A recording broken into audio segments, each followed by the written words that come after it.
صعصع بن سوحان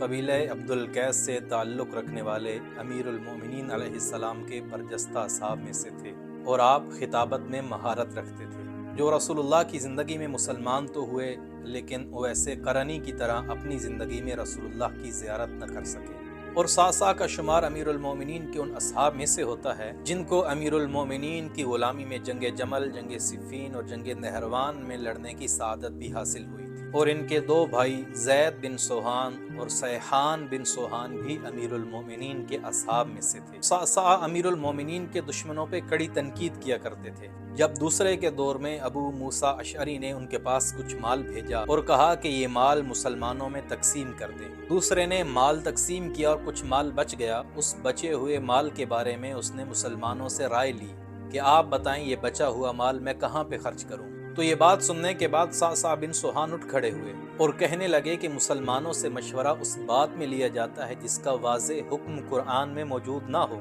جس مسئلے کے بارے میں تم مسلمانوں سے پوچھ رہے ہو، اس کے بارے میں اللہ کا واضح حکم قرآن میں موجود ہے، اور یہ کہاں کا انصاف ہے کہ اللہ کا صریح حکم ماننے کے بعد بھی تم دوسروں سے مشورہ کرو۔ آپ تیسرے خلیفہ کے بھی مخالف تھے، اسی وجہ سے آپ اور آپ کے بھائی زید اور مالک اشتر کو شام بدر کر دیا گیا۔ اور پھر وہ وقت آیا جب امیر المومنین ظاہری خلافت پہ آئے اور امیر المومنین کے اصحاب آپ کو مبارکباد دے رہے تھے۔ اسی وقت صعصع بن سوحان ممبر کے پاس کھڑا تھا اور ممبر پہ ہاتھ رکھ کے کہہ رہا تھا کہ اے ممبر، تمہیں مبارک ہو، کیونکہ تم نے علی کو زینت نہیں بخشی بلکہ آج علی نے تمہیں فضیلت بخشی ہے۔ امام صادق علیہ السلام فرماتے ہیں کہ امیر المؤمنین کے اصحاب میں سے ان کی کما حقہ معرفت صرف چند اصحاب کو تھی۔ ان میں سے صعصع بن سوحان وہ ہیں جن کو امیر المؤمنین کی مکمل معرفت حاصل تھی، اسی وجہ سے آپ کو عارف علی بھی کہا جاتا ہے۔ صعصع اور ان کے بھائیوں نے اپنے خون کے آخری قطرے تک امیر المومنین سے وفا کی، اور امیر المومنین سے محبت ہی کی وجہ سے ان کے بھائی سیحان بن سوحان خود بھی جنگ جمل میں شریک ہوتے ہیں اور اپنے قبیلے عبدالقیس کو بھی مولا علی کے لشکر میں شامل کرتے ہیں۔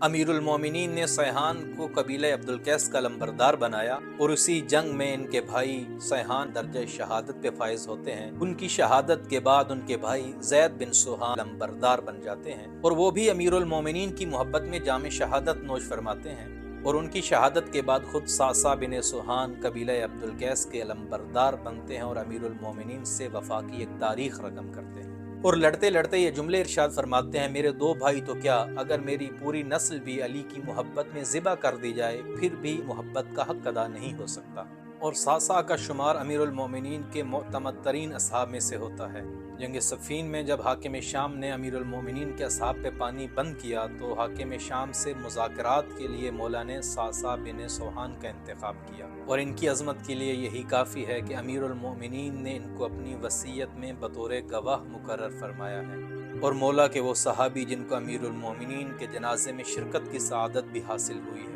اور امیر المومنین کے دفن ہو جانے کے بعد یہ مولا کی قبر سے خاک اٹھا کے اپنے سر میں ڈالا کرتے تھے، اور اس حالت میں کبھی امیر المومنین کے فضائل پڑھا کرتے تھے اور کبھی امیر المومنین کی سیرت پہ ثابت قدم رہنے کی دعا مانگا کرتے تھے۔ اور اہل بیت کی نظر میں صعصع بن سوحان کی اہمیت کا اندازہ اس بات سے بھی لگائیے، جب امام حسن مجتبی علیہ السلام نے حاکم شام سے صلح کی، اور صلح کی شرائط میں امام حسن مجتبی نے جن اصحاب کے لیے امان طلب کی تھی ان میں سے ایک صعصع بن سوحان بھی تھے، اور صعصع بن سوحان کے بارے میں یہ بھی ملتا ہے کہ آپ حاضر جواب تھے، اور جب ایک دفعہ حاکم شام نے صعصع بن سوحان کو نعوذ باللہ امیر المومنین کو برا بھلا کہنے کا حکم دیا اور کہا کہ ممبر پہ جا کے امیر المومنین کو برا بھلا کہو، جناب صعصع ممبر پہ آئے اور فرمایا، ایھا الناس قد جئتکم من الرجل قد اخر خیرہ وقدم شرہ وَإِنَّهُ قَدْ أَمَرَنِي بِأَنْ أَلْعَنَ عَلِيًّا فَالْعَنُوهُ۔ جناب صعصع نے ایک ایسا جملہ کہا جس کے دو مطلب نکلتے تھے۔ انہوں نے اپنی بات بھی پوری کر دی اور لعنت جہاں پہنچانی تھی وہاں پہنچا بھی دی۔ کہا، اے لوگو، مجھے